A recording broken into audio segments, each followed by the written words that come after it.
So guys, ang liwanag naman para naman akong kukunin ng ni God. Ready with me na ngayon. So yun guys, maghihilamos muna ako at magtututbrush diretso na rin guys. Ngayon lang natin gagawin to guys. Pagbigyan nyo na ako. So yun nga guys, naisipan ko to kasi ngayon lang kami nakabili ng sabon. Which is Kojic. Tapos ang init dito sa Naik. Sunog nga. Ano ba yan?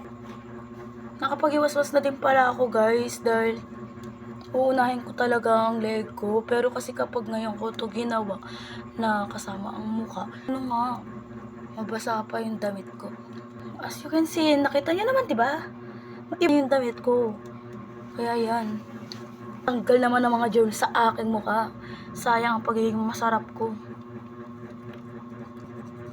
Kailangan natin talagang ganyanin guys. Dahil sobrang ang dami na nga talaga ng aking mga white hands, black heads. Yun. Ngayon pa nawala akong mga ibang gamit para dito. Okay na.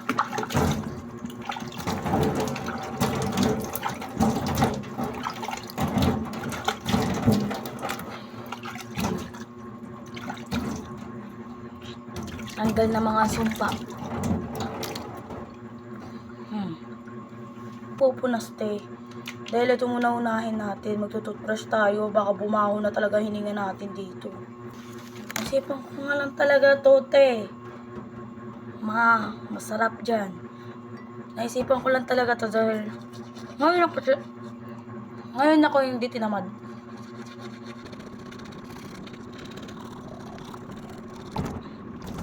Kaya na ako. Dahil pati naman to, wala kayong makikitang post na ganito. I'm back, so okay na ang above na to. May natanggal ng sumpa sa mukha. So guys, ang liwanag naman para naman akong kukunin ng ni God. Huwag niyo nang pansinin yung likod ko dahil si Ryan. So, Joyce Honesty. Perfume na din pala siya. Tapos lotion.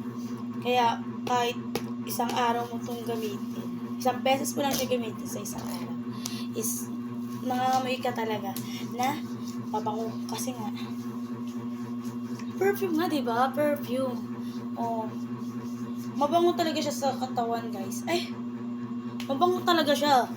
Parang isang araw tatagalin niya dito, te. Yan. Mabilis lang din siya mag-blend. Mag-blend! Dahil